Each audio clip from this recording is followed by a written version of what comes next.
আসসালামু আলাইকুম। প্রিয় দর্শক, অন্য মঞ্চের আলাপচারিতায় আপনাদের সকলকে আমন্ত্রণ জানাচ্ছি। নভেম্বরের 25 তারিখে কাতারে দোহায় অনুষ্ঠিত ভারত বাংলাদেশ আমেরিকার মধ্যে যে উচ্চ পর্যায়ের বৈঠকটি হয়েছে তা নিয়ে মিডিয়ায়, বিশেষ করে সোশ্যাল মিডিয়ায় নানান খবর আসছে। এমন খবরও কেউ কেউ দিচ্ছেন যার সঙ্গে বৈঠকের কোনো সম্পর্কই নেই। একটি চ্যানেলে বলতে শুনলাম ভারতের পক্ষে থেকে নাকি এই বৈঠকে হাজির ছিলেন উচ্চ স্তরের 3জন ইন্ডিয়ান সিভিল সার্ভিস বা আইসিএস অফিসার।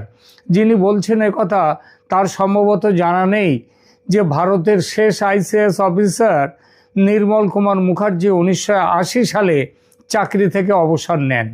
একটা কথা এই প্রসঙ্গে বলি, ভারতের প্রথম আইসিএস অফিসার ছিলেন রবীন্দ্রনাথ ঠাকুরের দাদা সত্যেন্দ্রনাথ, আর শেষ আইসিএস ছিলেন নির্মল মুখার্জি। দুজনেই বাঙালি। আজ বাঙালি আইএস অফিসারের নাম খুঁজতে হলে দূরবীন লাগে। থাক সে কথা। কে কে ছিলেন দোহার মিটিংয়ে? না, কোনো টার্কিশ বা তুরস্কের আমির ছিলেন না, এটাও আবার দু একজন বলেছেন। তুরস্কে কোনো আমির নেই। বৈঠকে কাতারের পক্ষ থেকে ছিলেন সেখানকার আমির। ভারতের পক্ষে থেকে ছিলেন জাতীয় নিরাপত্তা উপদেষ্টা অজিত ডোভাল ও পররাষ্ট্র সচিব বিক্রম মিস্ত্রি। বাংলাদেশের পক্ষ থেকে জাতীয় নিরাপত্তা উপদেষ্টা ছিলেন খলিলুর রহমান, তিনি ওই বৈঠকে। এবং মার্কিন যুক্তরাষ্ট্রের পক্ষ থেকে ছিলেন 3জন দোহা ভিত্তিক আমেরিকান কর্মকর্তা, আমেরিকার রাষ্ট্রদূতে, যারা রাষ্ট্রদূতের অফিসে হিসেবে যারা কাজ করেন, যারা নিরাপত্তা ও কূটনৈতিক কাজে নিয়োজিত। অন্যান্য উপস্থিতির মধ্যে কে ছিলেন? ছিলেন আবদুল্লাহ বিন মোহাম্মদ আল খুলাইফি, কাতারের সাবেক স্টেট সিকিউরিটি এজেন্সির প্রধান, বর্তমানে কাতারের আমিরের অফিসে প্রধান নির্বাহী, মানে সবথেকে বড় অফিসার। তার পদবি হচ্ছে এখন হেড অফ আমিরি দিওয়ান, এবং সঙ্গে ছিলেন তার একজন কিংবা দুজন সহকারী। নয়াদিল্লির নির্ভরযোগ্য সূত্র থেকে পাওয়া এই বৈঠকের পুরো খুঁটিনাটি আমি অনেক পরিশ্রম করে এখন পেয়েছি। কারণ সরকারিভাবে ভারত বাংলাদেশ বা আমেরিকা কিংবা কাতারের পক্ষ থেকে কোনো কথা আধিকারিক স্তরে এখনও প্রকাশ হয়নি। তবে আমার মতোই বিভিন্ন নামি দামি, আমি যদিও অনামি, তবুও বিভিন্ন নামি দামি মিডিয়া তারা তাদের নিজস্ব সোর্স লাগিয়ে কিছু খবর বের করেছে। তাদের সঙ্গে আমি আমার পাওয়া খবরটা ক্রস চেক করেছি এবং তার ভিত্তিতেই এই প্রতিবেদন। মনে রাখবেন, এখানে গাল গল্প নেই, কল্পনার আশ্রয় নেই। প্রথমে দু কথাই বলি এই বৈঠকের প্রেক্ষিত নিয়ে। কেন হলো এই বৈঠক? বৈঠকের প্রেক্ষিত ঠিক হয়েছিল দিল্লিতে কদিন আগে, নভেম্বরের 19-20 তারিখে অজিত ডোভাল এবং খলিলুর রহমানের মধ্যে হওয়া বৈঠকের সময়। সেখানে বাংলাদেশের জঙ্গি ক্রিয়াকলাপ দমনে ভারতের পক্ষ থেকে চূড়ান্ত সতর্কবার্তা দিয়ে দেওয়া হয়। একটা ডেডলাইন পর্যন্ত বেঁধে দেন অজিত ডোভাল যে এই কদিনের মধ্যে বাংলাদেশে জঙ্গি ঘাঁটি ভেঙে দিতে হবে, না দিলে সেগুলো ভাঙার ব্যবস্থা করবে ভারত নিজে। দ্বিতীয় কথা হয়েছিল বাংলাদেশে নির্বাচন নিয়ে এবং সেই নির্বাচনে আওয়ামী লীগের অংশগ্রহণ নিয়ে। ভারত বলে দিয়েছিল আওয়ামী লীগকে নির্বাচনে অংশ নিতে দেয়া না হলে ভারত সে নির্বাচন মানবে না এবং তার জন্যে যা করার ভারত করবে। একেবারে সোজা কথায় স্পষ্টাস্পষ্টি এই দুই বিষয় ছিল দিল্লি বৈঠকের প্রধান আলোচ্য, তবে অন্যান্য বিষয়ও ছিল। তখনই ঠিক হয় এর ফলো আপ বৈঠক হবে কাতারের দোহায় 25শে নভেম্বর। সেটাই হয়েছে। এবং কাতারের দোহার এবারের বৈঠকের বিশেষত্ব হলো এই বৈঠকে আমেরিকা তার প্রতিনিধি পাঠিয়েছে সরকারিভাবে। দিল্লিতেও তার প্রতিনিধি ছিলেন, সার্জিও গর ছিলেন, কিন্তু সেটা যেন তিনি সরকারিভাবে তিনি আসেননি, তিনি এসেছিলেন যেন দেখবার জন্যে। মধ্যস্থতাকারীর ভূমিকায় এবার কাতার সরকারের প্রতিনিধি, যিনি তার নাম হচ্ছে আবদুল্লাহ বিন মোবারক আল খুলাইফি। ধুরন্ধর গোয়েন্দা, সিআইএর মেডেল পেয়েছিলেন তিনি। বর্তমানে কাতারের আমিরি দিওয়ান অত্যন্ত গুরুত্বপূর্ণ পদে আছেন। খবরে প্রকাশ, আমেরিকার সঙ্গে ত্রিপক্ষীয় বৈঠকের আগে এই খুলাইফির উপস্থিতিতে ডোভালের সঙ্গে অন্য জায়গায় এক প্রস্ত বৈঠক হয় খলিলুরের আলাদা করে। সেখানেই আলোচনার বিষয় এবং কি সিদ্ধান্ত হবে সেগুলো পাকা হয়ে যায়। পরে সেই অনুযায়ী ত্রিপাক্ষিক বৈঠকে আলোচনা ও সিদ্ধান্তের সিলমোহর পড়ে।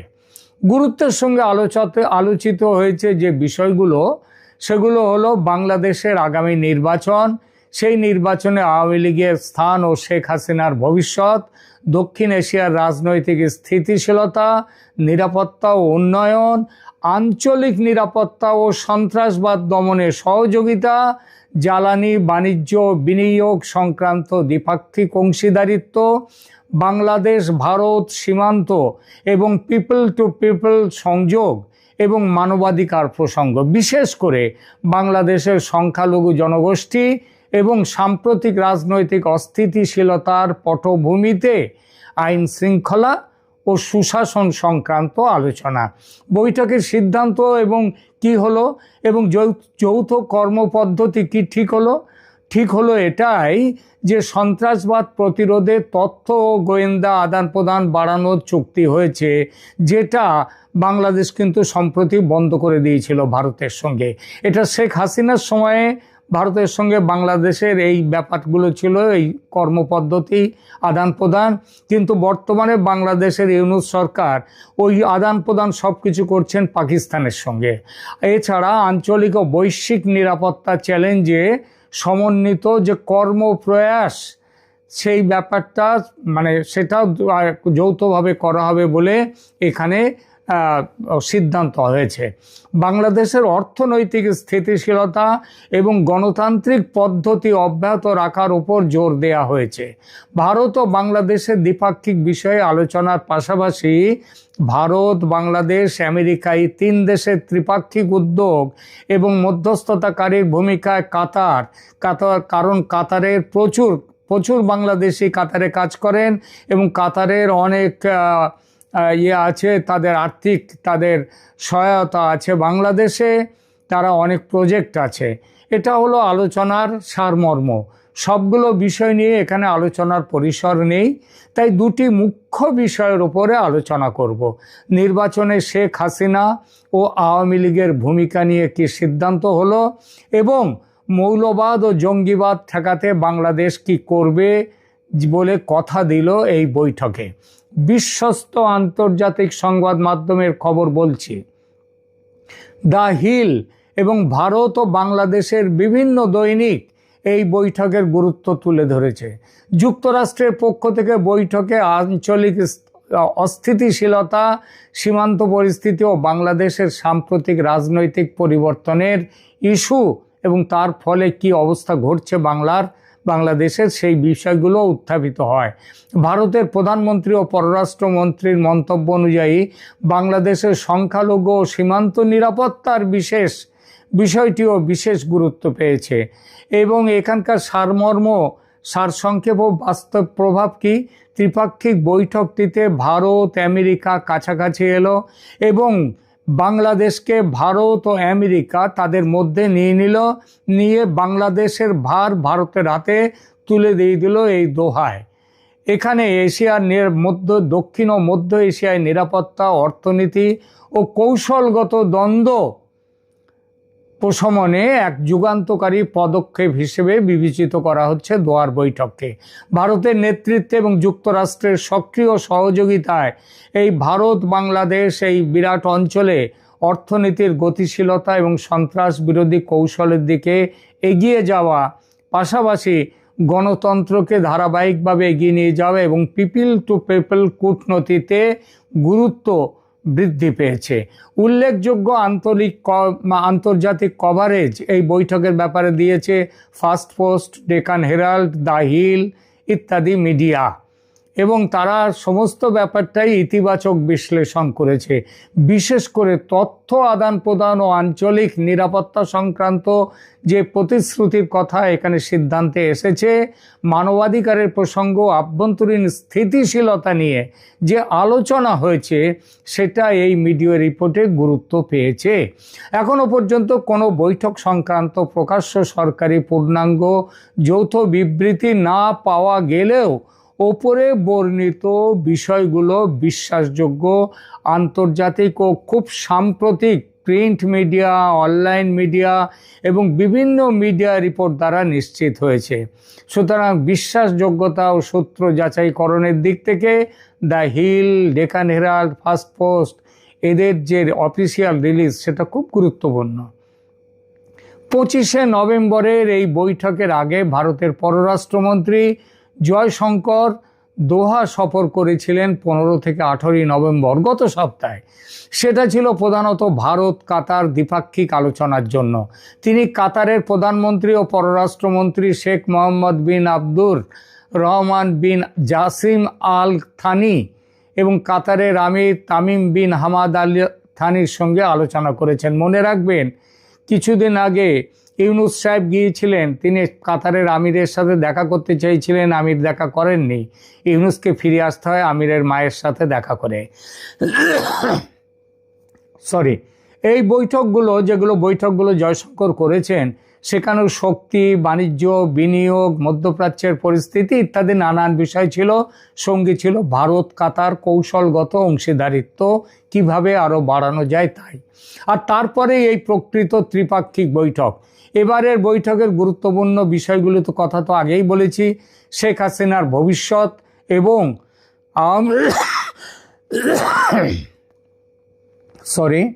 খুব কাশি হয়েছে। সেগুলো হলো শেখ হাসিনার ভবিষ্যৎ এবং আওয়ামী লীগের ভূমিকা, বাংলাদেশের আসন্ন নির্বাচনে কিভাবে আওয়ামী লীগের ভূমিকা থাকবে সেই ব্যাপারটা। এছাড়া তো রোহিঙ্গা শরণার্থী প্রত্যাবাসন ইত্যাদি নিয়েও আলোচনা হয়েছে।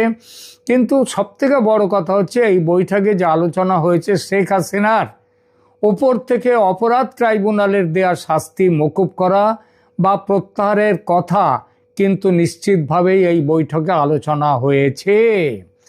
ভারতের পক্ষ থেকে শেখ হাসিনার শাস্তি দানের আইনি ন্যায্যতা নিয়ে প্রশ্ন তুলে এই রায়কে অবৈধ ঘোষণা করার দাবি ওঠে। দীর্ঘ আলোচনা হয়, তবে সিদ্ধান্ত হয়নি। এটুকু সিদ্ধান্ত হয়েছে আমেরিকা বাংলাদেশ সরকারকে এই বিষয়ে চাপ দেবে, যাতে শেখ হাসিনা একদম লেভেল প্লেয়িং ফিল্ডে তিনি বাংলাদেশে নির্বাচনে অংশ নিতে পারেন। আর খলিলুর রহমানের পক্ষ থেকে সময় চাওয়া হয়েছে। ঠিক হয় এই ব্যাপারে পরবর্তী বৈঠক যা ডিসেম্বরে হবে সেখানেই আলোচনা হবে। তবে আওয়ামী লীগ যে নির্বাচনে অংশ নিচ্ছে এই সিদ্ধান্ত গৃহীত হয়েছে। ফেব্রুয়ারির প্রথম বা দ্বিতীয় সপ্তাহের শুরুতে সংসদ ভোট ও গণভোট একসঙ্গে হবে এই সিদ্ধান্ত। নির্বাচনের তফসিল ঘোষণা হবে ডিসেম্বরের প্রথম সপ্তাহের শেষ দিকে। এবার আসি বাংলাদেশের জঙ্গি ঘাঁটিগুলো ভেঙে দেওয়ার ইস্যুতে, যে ইস্যুটি আর একটা বড় ইস্যু। এই দিল্লি বৈঠকে ডোভাল খলিলুর রহমানকে সতর্ক করে দিয়েছিলেন যে বাংলাদেশ সীমান্ত অঞ্চলে কমপক্ষে 12টি ইসলামিস্ট জঙ্গি শিবির রয়েছে। এই শিবিরগুলি ত্রিপুরা ও কুমিল্লা জেলা সংলগ্ন সীমান্ত এলাকায় অবস্থিত। চট্টগ্রাম পার্বত্য অঞ্চল এবং রংপুর বিভাগেও কিছু শিবির আছে। এই শিবিরগুলি থেকে পাকিস্তানের গোয়েন্দা সংস্থা ISI সিধা সংযোগ রেখে দিয়েছে। ভারতের শিলিগুড়ি করিডোর এর জন্য হুমকির সম্মুখীন। ভারত এই হুমকি বেশি দিন সহ্য করবে না।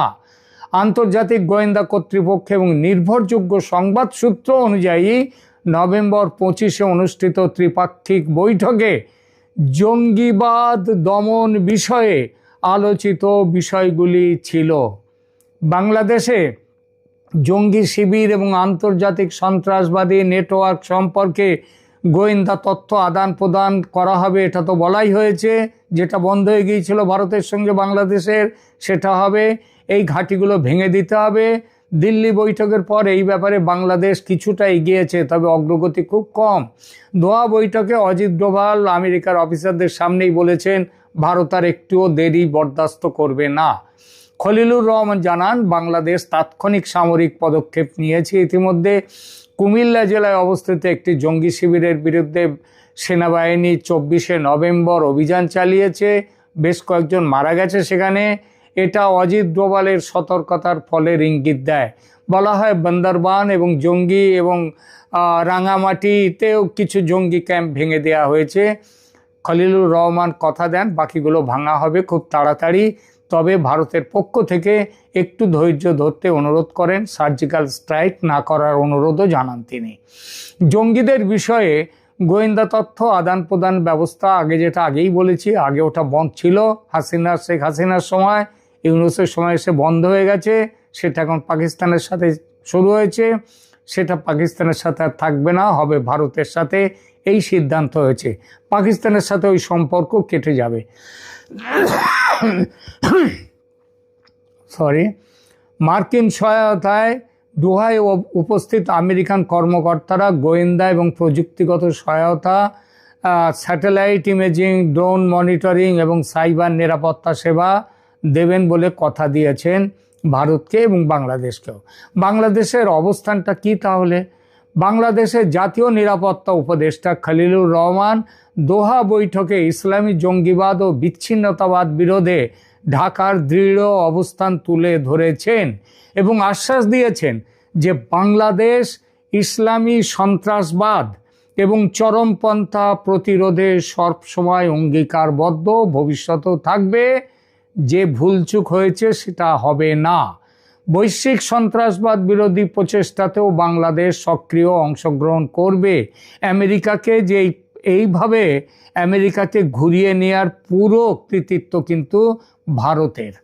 দোহা বৈঠকের যে গুরুত্ব সেটা স্পষ্ট হয়েছে। ভারত বাংলাদেশ সীমান্তে এখন জঙ্গিবাদ এবং সন্ত্রাসবাদের একটা হটস্পট হয়ে উঠেছে, সেটা বন্ধ করতে হবে। পাকিস্তান ও চীনের বাংলাদেশে উপস্থিতি এবার বন্ধ হবে, আমেরিকা তার কথা বলেছে। ভারত বাংলাদেশ ও মার্কিন যুক্তরাষ্ট্রের ত্রিপাক্ষিক সহযোগিতায় দক্ষিণ এশিয়ায় বিশেষ করে বাংলাদেশের নিরাপত্তা ব্যবস্থা এবং বাংলাদেশের যে অর্থনীতি, তাদের বাণিজ্য, সেগুলো নতুন মাত্রা যোগ করবে। মোহাম্মদ ইউনূসের অন্তর্বর্তী সরকারের অবস্থা এখন সেই সাপের ছুঁচো গেলার মতো, যা করে ফেলেছেন সেটা এখন হজম হচ্ছে না। ভারত এবং আমেরিকা মাথার উপর খাড়া ধরে রেখেছে, বেচাল দেখলেই ঘাচাং ফু। ধন্যবাদ।